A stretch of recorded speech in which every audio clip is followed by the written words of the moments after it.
This isn't happening. I don't have your...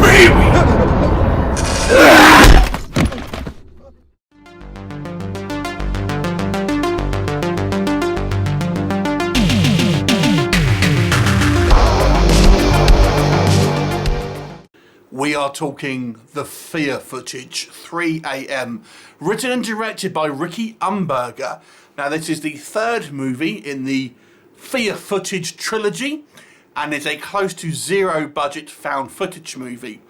Now, I haven't seen the original two movies, but this one almost takes like a Blair Witch Book of Shadows approach, where someone is investigating the movies that were the original two Fear footage movies, and so essentially we follow this character as he goes to this kind of tries to find this small rural town in which these movies were supposed to take place, and he's going there to see if they were real, as they purportedly were, or if it was just kind of some sort of scam. And when he gets into this kind of small town, he seems to be stuck there and can't escape. There's no one else around. Every house is seemingly empty until he's visited by a series of ghoulish images. What will happen? That you'll have to watch the movie to find out. So as I've said, this movie is a very, very low budget movie in a found footage style, which presents its own kind of set of problems, which we'll kind of discuss. But let me tell you first of all what I think worked within this movie. Now, I do think this movie does try to have somewhat of a interesting meta kind of mythology. Obviously, I haven't seen the first two movies, but I was able to kind of piece together pretty much, you know, what you needed to from it, as this is a kind of a new character anyway.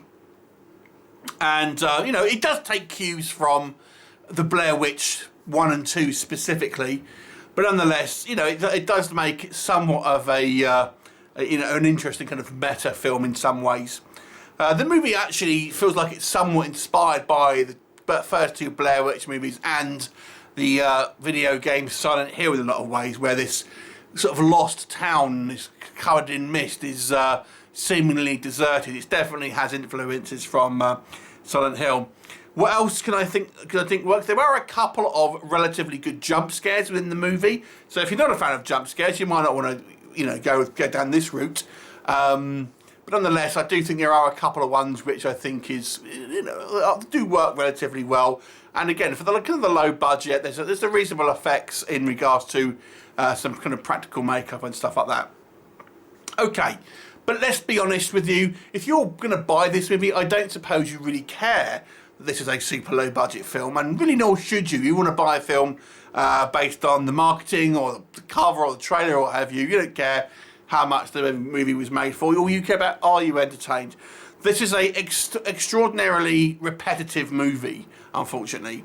You can have a drinking game, I suppose, count the amount of times, or have a shot every time our character says hello. I guarantee you'll be in the emergency room. The vast majority of this movie, probably more than 50%, is this character who is on his own for most of the film. Just going around this kind of rural town, seemingly breaking and entering into people's houses and just shouting hello, hello, where he can't find anyone. That is over 50% of the film. And, you know, they find excuses. Oh, every house he goes into is just, you know, seemingly kind of quite well presented, but no one's in there. But, you know, it just kind of goes into people's houses because the doors are unlocked and things like this. And I don't know. The conceit was a little weak, if you ask me. And I don't think you needed to do it 4 times. I think when you want to establish a trend in the movie, you kind of maybe need to do it maybe twice. But, you know, 4 times or however many it ended up being, it just was wasting time. This is a good example of a concept stretched very thin to try and make it up to a feature-length movie, and therefore able to kind of be sold on, you know, as a feature on Amazon Prime or DVD or whatever it is.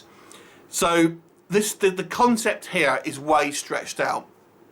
Now, being a found footage movie, it presents some problems. Now, it's a great low budget way for filmmakers to do a film on the cheap and kind of get away with some of the kind of the restrictions and the kind of the monetary issues that a regular kind of footage may have, but it presents its own problems.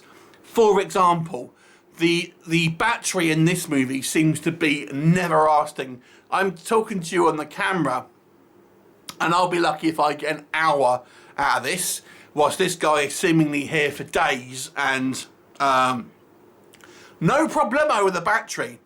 Here's the other thing as well. So when you're doing a found footage movie, we sing it through the camera, obviously through the camera that they're holding.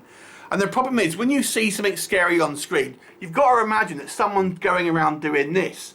So if you have a ghoul appear to you, and it's like, oh my god, and it's somehow the ghoul's in frame all the time, it doesn't make sense. The only way you can get around that is if you're kind of having your characters have GoPros and it's attached to their head.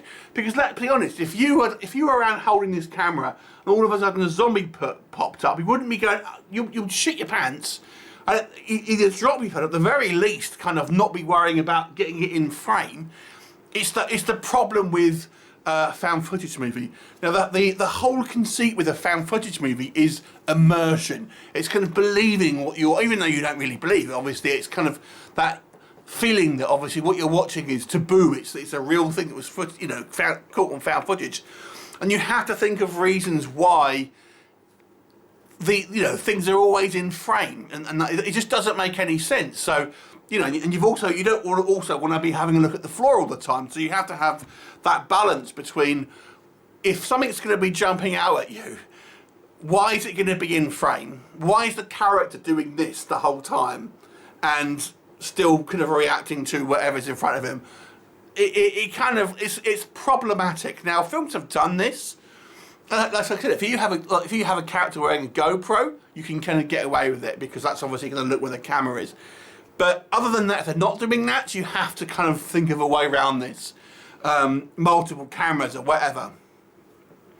So the movie doesn't really, I don't think, immerse you in the kind of the pretense that it is obviously real sort of found footage and stuff like that. Even before we get into the kind of the rubber masks and the fake birds on the floor and things like this. The actual character being on his own does create a sense of self-isolation, but at the same time he's just talking to himself.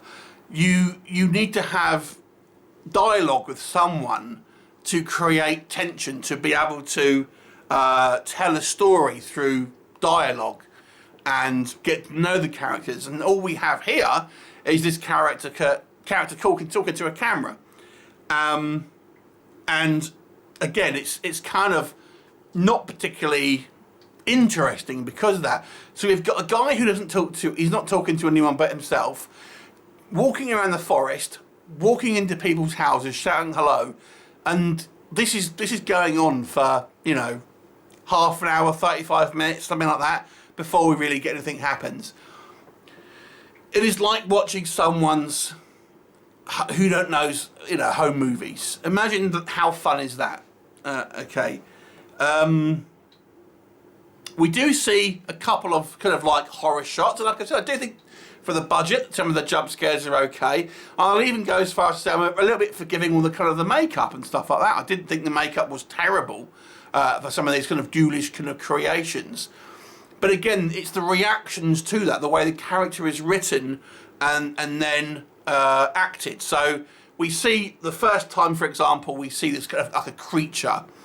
Yeah, the guy's freaked out and he kind of runs away, but he seems to be perfectly okay, like the next sort of sequence, Again, we're meant to believe this is real footage, so if you were to see some type of ghoul coming at you, you would be hysterical.